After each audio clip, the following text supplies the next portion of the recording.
नमस्कार दोस्तों, स्वागत है आपका इस यूट्यूब चैनल में। आज की इस वीडियो में मैं आपको पोस्ट ऑफिस के टैक्स सेविंग के बारे में बताऊंगा। यहाँ पर बेसिकली मैं दो स्कीम के बारे में बताऊंगा, नेशनल सेविंग सर्टिफिकेट और 5 ईयर टाइम डिपॉजिट। ये दोनों स्कीम टैक्स सेविंग के लिए बेहतरीन है, बट आपके लिए कौन सा सुटेबल रहेगा, किस में आप ज़्यादा इंटरेस्ट अर्न कर सकते हैं, इस वीडियो में मैं आपको पूरी जानकारी दूंगा। साथ में यहाँ पर हम बात करेंगे दोनों स्कीम के फीचर्स के बारे में, इसमें क्या फीचर्स रहने वाला है, दोनों में क्या डिफरेंस है, इंटरेस्ट रेट किस में ज़्यादा मिलेगा, और मैच्योरिटी चार्ट की मदद से आपको बताऊंगा कि आप अगर इसमें जमा करते हैं तो कौन सी स्कीम में आप ज़्यादा इंटरेस्ट प्राप्त कर सकते हैं। तो चैनल पर पहली बार आए हैं तो चैनल को जरूर सब्सक्राइब कीजिएगा। तो चलिए शुरू करते हैं। यहाँ पर आप देख सकते हैं, सबसे पहले अगर एनएससी और टीडी की मैं मिनिमम डिपॉजिट की बात करूँ तो दोनों ही स्कीम में आप मात्र 1000 रुपये से शुरुआत कर सकते हैं, और मैक्सिमम की दोनों ही स्कीम में कोई भी लिमिट नहीं है, यानी कि आप जितना भी मर्जी चाहें उतना अमाउंट इस स्कीम में डिपॉजिट कर सकते हैं और इंटरेस्ट का बेनिफिट पा सकते हैं। यहाँ पर नेक्स्ट अगर फीचर्स की बात करें तो टेन्योर की बात करें तो एनएससी जो है 5 सालों का यहाँ पर टेन्योर है जो कि फिक्स रहता है। तो टीडी में आपको 4 प्रकार की स्कीम मिल जाएगी, 1 year, 2 year, 3 year and 5 year TD की। बट इस वीडियो में मैं 5 ईयर टीडी की ही बात करूँगा, क्योंकि वही स्कीम है जो कि टैक्स सेविंग के अंदर आपको बेनिफिट मिलता है। यहाँ पर प्री मैच्योर की अगर बात करें तो एनएससी में आपको प्री मैच्योर की अलाउड फैसिलिटी नहीं मिलती है। आपको 5 साल के लिए निवेश करते हैं तो 5 साल के लिए आपका यहाँ पर पैसा निवेश रहता है, आप इसे प्री मैच्योर क्लोज नहीं करा सकते।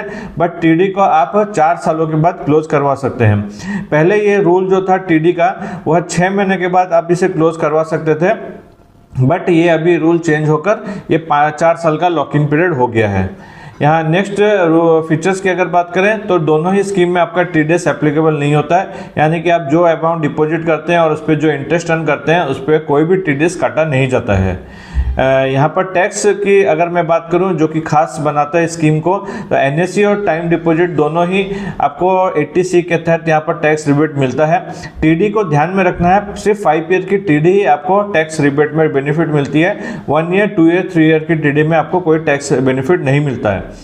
यहाँ पर 1.5 लाख रुपए तक का आप सालाना 80C के तहत यहाँ पर रिबेट ले सकते हैं। नेक्स्ट की अगर बात करूँ इंटरेस्ट रेट की, तो एनएससी में आपको 7.7% का इंटरेस्ट मिलता है, जो कि आपको मैच्योरिटी पे पेबल होता है, यानी कि आपने इसमें अगर 1 लाख रुपए लगाए तो जो भी इंटरेस्ट है पूरा का पूरा आपको एक साथ 5 सालों के बाद मिलेगा।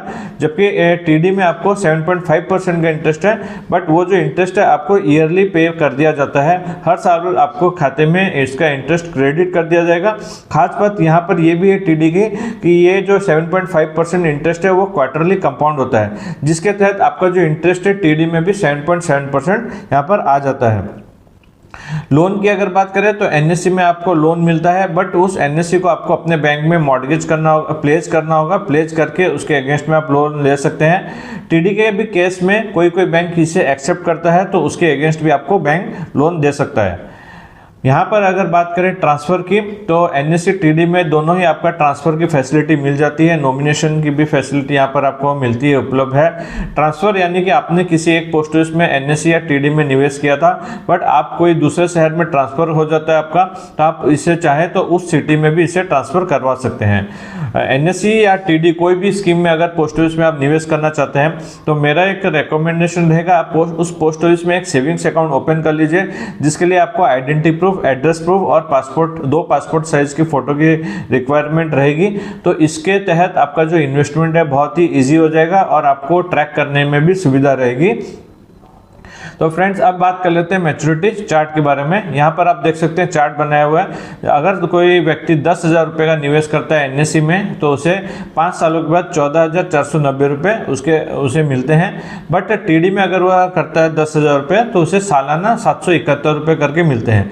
यहाँ मैं क्या है आपको एग्जाम्पल देता हूँ, 771 रुपये करके उसे 1 साल मिलेगा, इंटू 5 ईयर तक उसका मिलता रहेगा। तो टोटल उसे मिला 3,857 रुपये। तो ये 3,857 तो उसे हर साल 771 के ऊपर से हिसाब से मिल गए, प्लस 10,000 रुपये उसने जो जमा किए थे वो उसके अकाउंट में वापस क्रेडिट कर दिए जाएंगे। तो टोटल जो उसका अमाउंट बनता है 13,857 रुपये। बट एनएससी में अगर आप देखें तो 14,490 रुपये, तो लगभग 700 रुपये का डिफरेंस आता है। बट यहाँ पर टीडी में आपको सालाना ब्याज आपके खाते में क्रेडिट कर दिया जाता है, जिसे कि आप फिर से री इन्वेस्टमेंट कर सकते हैं या कोई भी चीज़ का प्रीमियम या उसमें यूटिलाइज कर सकते हैं। तो उसी प्रकार से मैंने यहाँ पर चार्ट बनाया 50,000, लाख, 5 लाख, 10 लाख, 21 लाख रुपए।